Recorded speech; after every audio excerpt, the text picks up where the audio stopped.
Dans le cheminement spirituel de l'islam, on parle souvent d'un sommet, un point d'excellence où la foi et l'action ne font plus qu'un. Ce sommet, c'est Al-Ihsan. Et aujourd'hui, on va explorer ensemble ce que ça signifie vraiment d'atteindre cette perfection. On sait ce qu'il faut faire, ce qu'il faut croire, ce sont les bases. Mais qu'est-ce qui se passe quand on veut aller plus loin?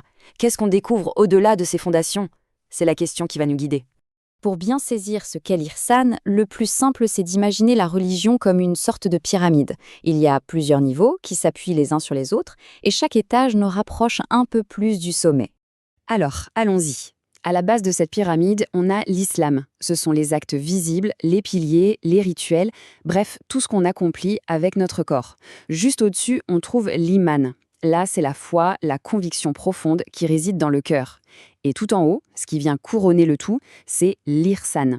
C'est l'excellence spirituelle, le point où l'acte et la croyance fusionnent parfaitement. Ok, maintenant, concentrons-nous sur ce sommet. C'est quoi exactement Al-Ihsan? Qu'est-ce que cette excellence vient apporter au juste? En fait, l'Ihsan, c'est le plus haut niveau de la religion. Mais attention, ce n'est pas une voie à part, c'est plutôt la sublimation des deux premiers niveaux. C'est le moment où la pratique n'est plus juste une obligation mécanique et où la foi n'est plus juste une idée abstraite. Les deux deviennent une seule et même expérience, consciente et harmonieuse. La définition la plus connue et la plus belle sans doute vient d'un hadith. Elle décrit un état de conscience totale. L'idée, ce n'est évidemment pas de voir Dieu au sens littéral, c'est d'agir avec la certitude absolue, à chaque seconde d'être sous son regard. Imaginez, chaque pensée, chaque parole, chaque geste est alors imprégné de cette présence. Et il y a cette analogie qui explique sa place de manière brillante. Si le tawhid, la théologie, c'est l'âme de la religion, et si le fikr, la jurisprudence qui guide nos actes, en est le corps, alors l'ihsan, c'est le vêtement. C'est ce qui vient par faire, embellir l'ensemble. C'est ce qui donne à la fois sa beauté et sa noblesse. Très bien, mais comment on y arrive à cet état? Est-ce qu'il existe une discipline, un chemin balisé pour cette quête? Eh bien oui, la réponse se trouve dans un courant spirituel bien connu, le soufisme. Le tasawwuf ou soufisme, c'est la science qui s'intéresse spécifiquement au cœur. C'est la discipline qui, historiquement, a développé la méthode pour atteindre l'ihsan, pour transformer cette belle théorie en une expérience bien réelle, bien vécue. L'imam al-Ghazali, qui est une figure monumentale de la pensée islamique, le résume parfaitement ici. L'objectif, c'est de nettoyer le cœur de tout attachement, de tout ce qui n'est pas l'essentiel, pour ne laisser de la place qu'au divin. C'est un vrai travail de polissage intérieur. Et Cheikh Ahmadou Bamba, le fondateur de la confrérie mouride, s'inscrit totalement dans cette lignée.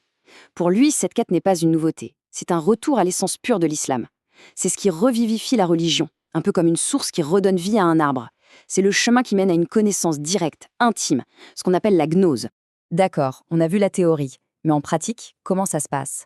Ce n'est pas un chemin qu'on prend au hasard. C'est un itinéraire bien structuré, avec des étapes et des conditions assez claires pour celui qui veut s'y engager. Ce qui est vraiment intéressant, c'est de voir à quel point c'est équilibré. Tout commence par la science. Il faut des bases solides en tawhid et en fiqh. C'est non négociable. Ensuite, on rentre dans le vif du sujet. Le fameux combat de l'âme, la lutte contre son propre ego, ses passions. Un chemin si délicat qu'il demande la guidance d'un maître spirituel. Et tout ça se traduit concrètement par la purification de chaque acte du quotidien. Cheikh Ahmadou Bamba a d'ailleurs formalisé ça en un système éducatif en 3 temps. D'abord la science, maîtriser les fondements avant de vouloir agir. Ensuite, at-terbiya, l'éducation spirituelle, où l'action, parfois des tâches très humbles, sert à casser l'orgueil. Et enfin, at-tarqiya, l'élévation, où le disciple apprend à mettre tout ça en pratique face aux défis de la vie, toujours sur le regard de son guide.